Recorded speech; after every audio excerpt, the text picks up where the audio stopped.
अस्सलाम वालेकुम व्यूअर्स, कैसे हैं आप सब। उम्मीद है सब खैर खैरियत से होंगे। आज मैं आपके लिए एक और नई और मज़ेदार सी रेसिपी के साथ हाज़िर हूँ। बहुत इजी, बहुत आसान तरीके से और गारंटी के साथ कि आपके करेले जो है बिल्कुल भी कड़वे नहीं होंगे।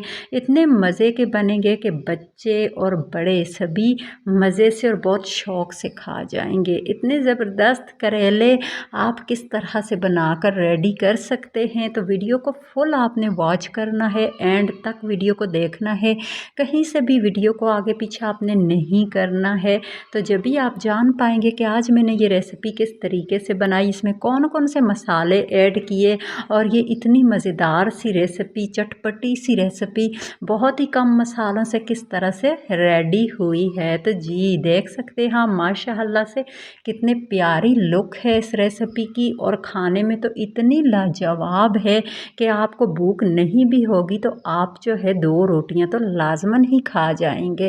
तो यहाँ पे हमने ले लिए हैं करेले, हरे भरे ताज़ा करेले आपने ले लेने हैं। ये देख सकते हैं आप, इस साइज़ के करेले होने चाहिए, या फिर बड़े भी ले सकते हैं, नो इशू। लेकिन यहाँ पे देखें इस तरह के मेरे पास करेले हैं, इनको अच्छी तरह से मैंने ऊपर से जो है छील लेना है और अंदर से इसका जो बीज वगैरह है वो रिमूव कर देना है, निकाल देना है।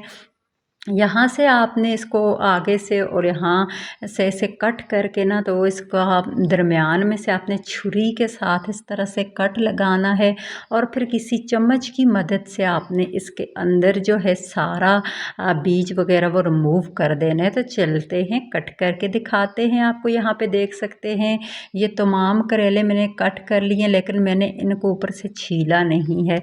मेरे चैनल पे करेले की बहुत सारी रेसिपीज़ हैं, करेले गोश्त की रेसिपी भी है, करेला प्याज की भी है, तो ज़रूर विज़िट कीजिएगा। और यहाँ पे देखें इस तरह से मैंने इन करेलों को जो है वो इनका बीज रिमूव करके इनको मैंने जो है ना स्लाइसेस में कट कर लिया है।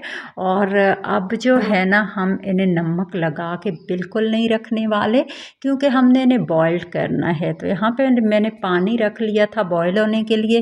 पानी को उबाल आ चुके हैं, तो इसमें मैं जो है नमक ऐड कर लूँगी, और यहाँ पे अब हम ये करेले ऐड कर लेंगे। करेलों को आपने ज़्यादा नहीं उबालना है, 1 से 2 उबाल देने हैं जस्ट आपने इनको। तो यहाँ पे करेलों को जो है हमने 1 से 2 उबाल ही देने हैं, ज़्यादा आपने बिल्कुल भी बॉयल नहीं करना, क्योंकि अभी हमने करेलों को करना है फ्राई भी। तो जी हाँ, तो फ्राई भी करना है करेलों को। और यहाँ पे देखिए इतने मज़ेदार ये रेसिपी करेले की बनकर रेडी होगी ना कि आप की सोच से भी ज़्यादा। तो यहाँ पे देखें इसको जो है बॉयल आ चुके हैं, और थोड़ी ही देर में जो है एक और बॉयल के बाद हम इसे पानी से बाहर निकाल लेंगे। और उसके बाद हमने क्या करना है, क्या क्या चीज़ें, क्या क्या मसाले इसमें हमने ऐड करने हैं, वो आपने रेसिपी के साथ जुड़े रहना है।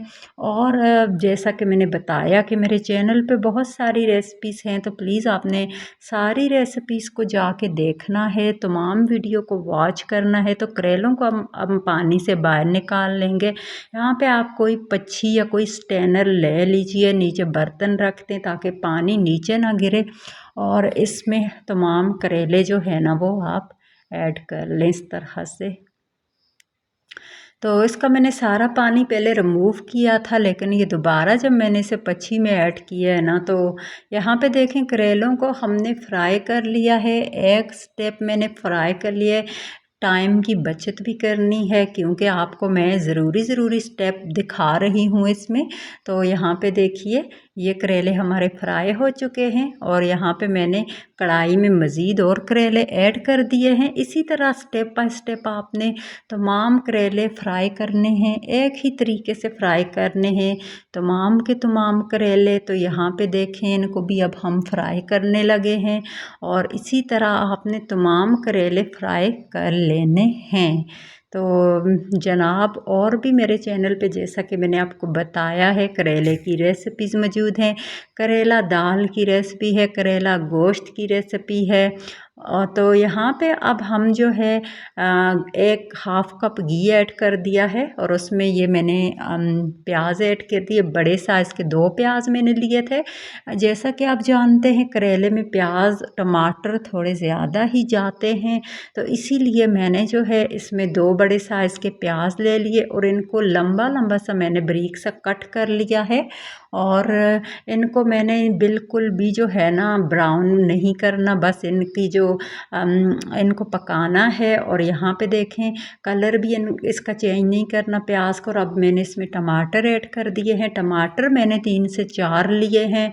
और यहाँ पे टमाटरों को भी जो है ना आपने गलाना नहीं है, जस्ट इनको पकाना है। इनकी जो कड़कपन होता है ना वो ख़त्म करना है, इनको सॉफ्ट करना है। तो यहाँ पे हमारा प्याज और टमाटर सॉफ्ट हो चुके हैं।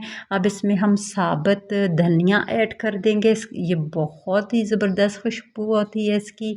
और ये बिल्कुल देसी जो है ना साबुत धनिया है और इसकी खुशबू बहुत लाजवाब होती है। तो यहाँ पे सुरख मिर्च पाउडर हम ऐड कर देंगे और यहाँ पे हम इसमें ऐड कर देंगे ज़ीरा पाउडर और उसके बाद हम इसमें हल्दी पाउडर ऐड कर देंगे। बहुत ही कम मसालों के साथ ये रेसिपी मैं आपको बनाना बता रही हूँ।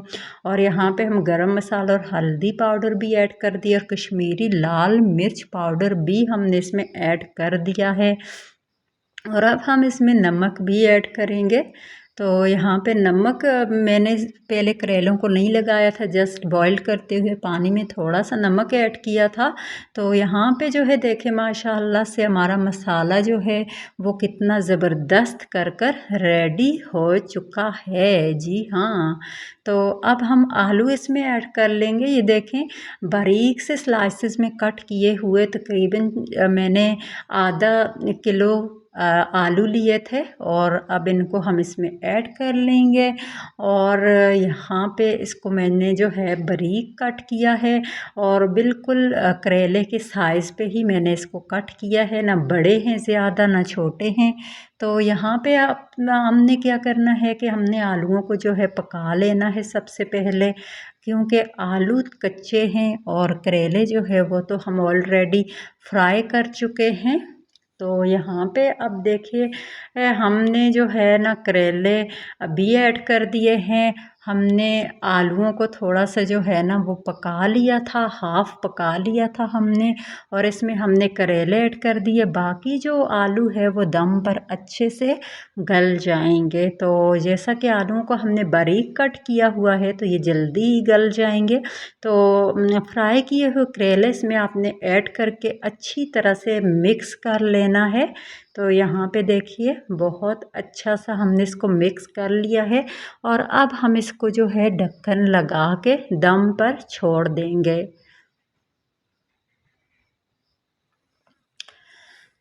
व्यूवर्स, दम लगाने के बाद तकरीबन मैंने इसको 10 से 15 मिनट के लिए छोड़ दिया था हल्की आंच पर। और ये माशाअल्लाह से बहुत ही ज़बरदस्त कर रेडी हुए हैं। उम्मीद है कि आपको हमारी आज की वीडियो बहुत पसंद आई होगी। इतनी आसान रेसिपी है, इतनी मज़ेदार रेसिपी है, बस आपकी तरफ से हमें चाहिए है इनाम। इनाम क्या होता है? वो होता है कि आप हमारे चैनल को सब्सक्राइब करें और लिंक को आगे अपने दोस्तों और जानने वालों से शेयर करें। ये हमारे लिए आपकी तरफ से होता है इनाम। और इनाम पाकर तो हर इंसान ही खुश होता है। और जब इंसान इनाम पाकर खुश होता है तो वो उससे भी अच्छा और बेहतर करने की कोशिश करता है। और मैं भी इंशाल्लाह आपके लिए अच्छी और मज़ेदार सी मज़ीद रेसिपीज़ लेकर आती रहूँगी। और आपकी भी सपोर्ट की मुझे हमेशा ज़रूरत रहेगी। खुश रहिए, आबाद रहिए, जहाँ भी रहें दुआओं में याद रखें। मिलेंगे नई रेसिपी के साथ, जब तक के लिए अल्लाह हाफ़िज़।